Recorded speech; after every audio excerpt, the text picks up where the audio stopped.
To news. ISRO మరో కొత్త అధ్యాయానికి తెరలేపనుంది. ఇప్పటివరకు దేశ అవసరాల కోసమే ప్రయోగాలు నిర్వహించిన ఇస్రో ఇప్పుడు విదేశీ ప్రయోజనాలను తీర్చడంలోనూ ముందుంటామని చాటి చెప్పబోతోంది. మన శాస్త్రవేత్తలు తయారు చేసిన GSAT-9 కాసేపట్లో నింగిలోకి ఎగరనుంది.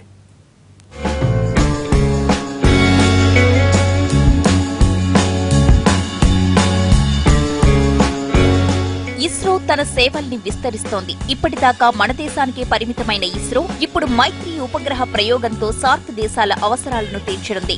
సార్క్ దేశాల అవసరాలు తీర్చే ఉపగ్రహ ప్రయోగం చేయాలన్న మోడీ సూచనను ఇస్రో 3 ఏళ్లలో ఆచరణలో పెడుతోంది. సార్క్ దేశాల కమ్యూనికేషన్ అవసరాలు తీర్చేందుకు GSAT-9 అనే సమాచార ఉపగ్రహాన్ని తయారు చేశారు.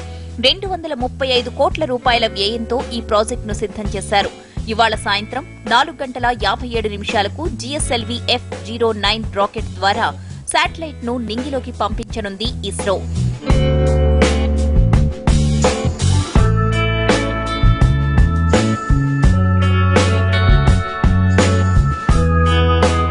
సార్క్ శాటిలైట్ ప్రతిపాదనకు పాకిస్తాన్ మినహా అన్ని దేశాలు మద్దతిచ్చాయి. సార్క్ దేశాలపై శాటిలైట్ ను పెట్టడం వల్ల ఈ దేశాల సున్నితమైన సమాచారం భారత్ కు లభిస్తుందని పాక్ అభ్యంతరం వ్యక్తం చేసింది.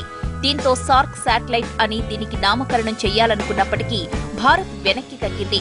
2230 కిలోల బరువున్న ఈ ఉపగ్రహంలో 12 KU బ్యాండ్ ట్రాన్స్పాండర్లు ఉంటాయి. టెలికమ్యూనికేషన్ తో పాటు DTH సేవలు, VSAT సేవలతో పాటు టెలి ఎడ్యుకేషన్, టెలిమెడిసిన్ ఇలా అనేక రకాల సేవలు వేగవంతమవుతాయి.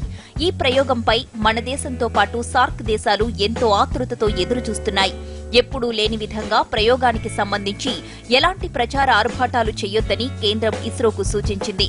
దీంతో ఈ ప్రయోగానికి మీడియాను కూడా దూరంగా ఉంచాలని ఆదేశించింది.